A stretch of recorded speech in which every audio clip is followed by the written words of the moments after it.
Madeira Inclusion Committee and Madeira Stories Live that you're here for tonight. It is my great honor and pleasure to bring out our host for tonight, who is Madeira Councilwoman Alicia Camper, who will lead us through the evening and introduce each of our speakers. So, Alicia, thank you.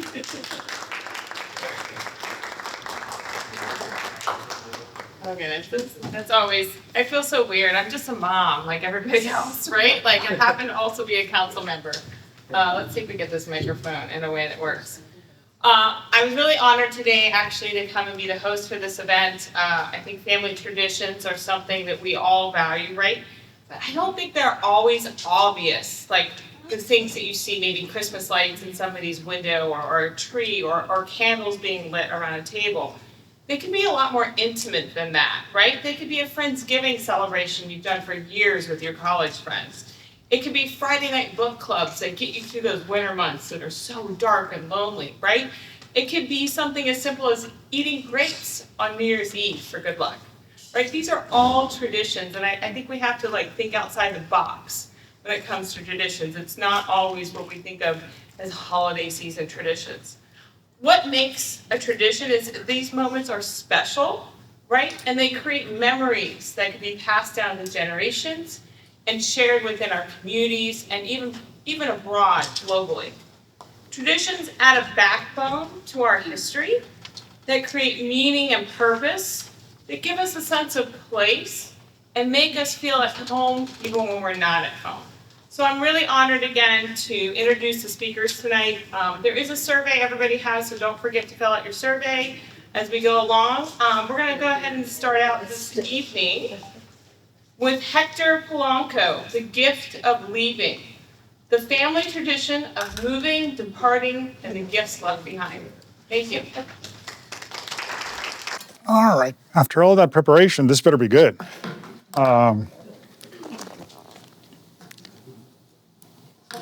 So first, I want to say thank you, not just to you, Councilmember Camper, but to the Inclusion Committee and to City Council for putting your support not only behind the Inclusion Committee, but behind the Senior Commission, behind Parks and Recreation Board. These are things that we traditionally don't think about when we think about city government. We think about taxes, we think about roads, and these are the things that create a sense of community for us.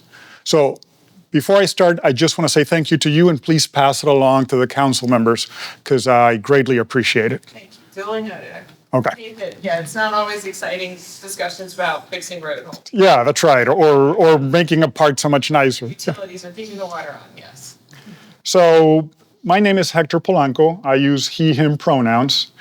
And let me see if I can get this going here, because it'll be much easier if I do.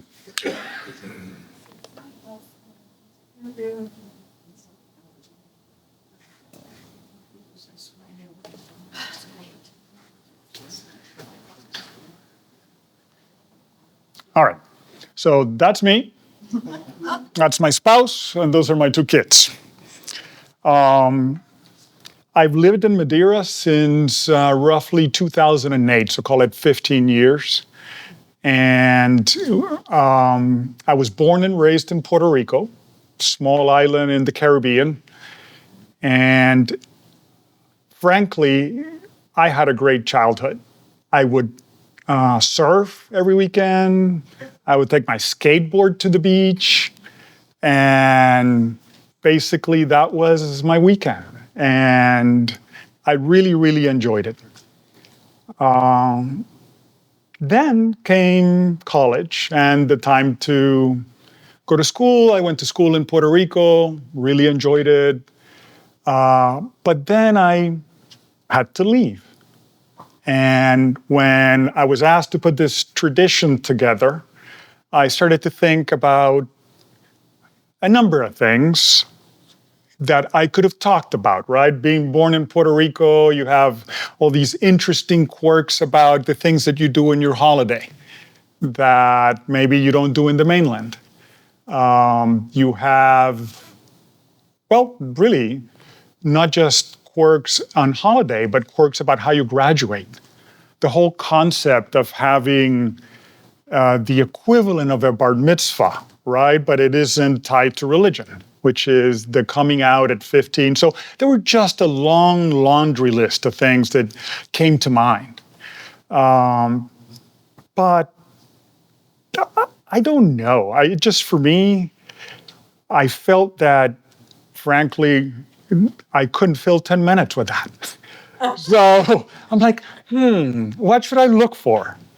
So that's when I decided, you know what?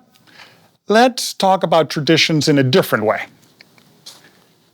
Let's talk about what I did, which was leave, right? But that would just be me, right? So then there'd be a story about Hector. It wouldn't be a story about family traditions. So I thought, well, let's use this. Let's use a dictionary. Let's go look and see what tradition means. I'm a very analytical person, so I apologize already if at the end of my 10 minutes you feel like, oh my goodness, I got a lesson about X, Y, and Z. That was not my intent. I'm just trying to share our family tradition. So when I look at tradition, right, it's a noun, it has a number of definitions there according to Merriam-Webster. I focused on the first few definitions and tried to look at what does it mean. Well, it's something that's customary, right?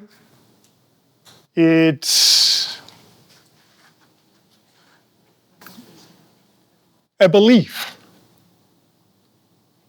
Again, beliefs and customs. From one generation to another. And I'm going to focus on that part, right? And it provides some type of cultural continuity. So we have beliefs and customs in multiple places of the definition. We have generation and we have cultural continuity. What do I do with that? Well, I said, you know what? Since it's about our family tradition, let me convert that into our tradition means. And then I just grabbed some of those terms and put them together. It's the beliefs and customs handed down by generations that provide cultural continuity in our family. So there's so many ways to attack that definition, right? To go at it. And I'm sorry, I'm going to be coming back here because my clicker decided tonight to not work. So if you remember the first picture I showed you, my family again, you could go one generation, 2 generations, and then other generations. And because it's across generations, I could have just done this part. I could have just done this part. But again, being over analytical, I decided I'm going to do all the parts. So I said, how do I attack this, right? How do I do generations, long S? So, well, let me organize it this way. Again, that's just like the picture, right? Got my kids, you got my spouse and myself, and then you have the other generations. And, you know, many of you who do genealogy, you've probably seen this in different ways. Like there's this little fan diagram you could do, or there's a little tree you can do. I just picked this because it was easy to do in my little software, okay? But they're very cool ways to do this. And then, because I'm trying to go across generations, I'm trying to find something that's common across all of these. Which, by the time I finish, you're going to understand, Hector, you spent too much time on this. But as I analyzed it, I thought, well, you know what? There are a couple of cool ways to do this. One of them is, you know, you look at, like I was saying earlier, celebrations that we do and tie it to a generation. And, as you'll learn later, this side of the tree has a Norwegian heritage. This side of the tree has a Spanish heritage. But here's the problem as I started to do that. I couldn't go down here, or here, or here, or here, or here, and have a consistent theme throughout. So I could have just done like from this parent to my spouse to my kids. I could have done on the other side, but I couldn't go further down. So I'm like, no, I'm not going to do that approach. I still like the diagram, so I'm going to keep it, but I'm going to try something different. Still the same goal, but now I'm going to put some years here. And then I thought, okay, so another way to analyze this to help me find that common thread was, let me put the first year, or depending on how you look at it, the last year, but the first year somebody in that generation was born. And then the last year somebody in that generation passed away. So then that gives me a little frame of mind on how to think, because one frame was, again, through parties. Now, through the ages, what can I find? Well, sadly, I couldn't keep going down here. So just pretend like there are boxes there with years, okay? But I said, that's not enough, right? Because if I try to go by years, then I'm stuck with things like political movements. For example, I come from an island that for 500 years has been the property of somebody else. So for 400 years, we're the property of Spain. For 100 years, we've been the property of the US. So it's never really been independent except when we had natives. But that doesn't apply to the other side of the tree. And frankly, I don't want to talk about politics. I don't want to talk about wars. That's another thing we track with years, right? And they're really easy. First World War, or conquest of this or that. So I said, let me do something cool. Let me do inventions. So then I'm like, okay, let me put in here all the inventions that each generation had available to them. So this generation had the telegraph, this generation had the telephone, this one had the radio, the TV, the microchip, the World Wide Web. What would somebody using a telegraph have in common with somebody using the World Wide Web? Well, they communicate, right? So I guess my tradition could have been, we talk. Yeah, I don't know about that. Then that's everybody's tradition, right?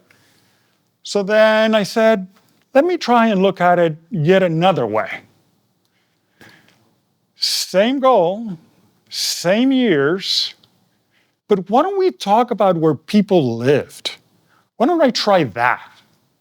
So this side of the tree moved from Norway to Wisconsin, from Norway to Minnesota. Some still lived in Denmark in this generation. In that side, we have Puerto Rico, Spain, and we actually already had some people here from Kentucky, which one of the cool parts of doing this is I learned that one of my family members' last name is on the manifest from the Mayflower, which is kind of cool. I mean, 100 people made it across the ocean, and one of those had that last name. And it's an unusual last name, too. It's not Smith, right? So it's not, although there's nothing wrong with Smith. Smith is cool. So then I said, okay, let me look at the next generation. Oh, now we have Norway to North Dakota. And then we have already living in North Dakota and Kentucky. And then you learn one of the advantages or characteristics of living in an island is that it's surrounded by water. And not many people leave unless you get on a boat, right? So there's not as much mobility as going from North Dakota or Kentucky, right? And just get in a little horse and go down there. Or because by this point we had cars, some of those people could have used cars too. And then I just kept filling it in, right? I just kept saying, where did people live? Didn't care so much where they were born, but more where did they live? Where did they eat with friends? Oops, Oh, I got ahead of myself. And then I started to bring them together, right? So I have by this point, we're all living in Puerto Rico. By this point, they're all living in North Dakota and Iowa. Then you get to us, my spouse and myself. And then, whoo, what happened? We've lived in a lot of places. And I can tell you, I know what happened. It's called the airplane, right? Made it really cheap to travel, and to move. And media, the accessibility of information became so much greater that the risk of moving was much lower. But anyway, I told you I'm very analytical, so I'll just skip and keep moving. Then I have our kids. Our kids at the age of 20, almost 21, have now lived in 5 places. Looked in a different way, it's like this. Like when you think about the generations, you had one wave that came from different parts of Europe with different traditions, different holidays, different dress, different goals. And another one, second wave. And then after that, everything became a mess. We moved everywhere, we did everything because first, we were all generally here, except for the little island, but also means of transport became a lot easier. So with all of this, I struggled with finding the holiday tradition because I picked so many generations, right? I struggled with finding a common theme until I looked at this and the one before. And I then realized what the tradition, and the interesting part about the tradition is that it's passed not in purpose. It's by accident. Because of how these things happen, there wasn't a great-great-grandparent telling a great-grandparent, who then told a grandparent, who then told a parent, who then told the child, hey, it's cool, go ahead, leave. Nobody passes that across 6 generations, but that's what happened. We all left. So when you leave, oh, and I wanted to give some perspective. I'll get to the leave in a second. So this is where we are, right? That's what Puerto Rico looks like in size, superimposed. I was trying to design, make it perfect and all this. Sorry, couldn't do it, even though I am so detailed. But it's basically the size of Columbus to Cincinnati to Dayton. That's Puerto Rico. And then you put Norway on it and you're like, whoa, wait a minute. Huge, right? From Tennessee all the way up to Vermont occupies that huge amount of space. And those were the branches coming together, right? Differences coming together. So our tradition is we leave. Wherever we are, we're going to be gone. And that brings with it 3 things. I was trying to be positive because to most people, leaving is not a positive thing. It is for me because you look at the tradition of your family, of your tree, right? And it gives you 3 things I'm going to highlight. You appreciate the person that's in front of you. You really want to get to know them. You want to know what makes them laugh, what makes them cry, how you can help them. Because you're going to be gone.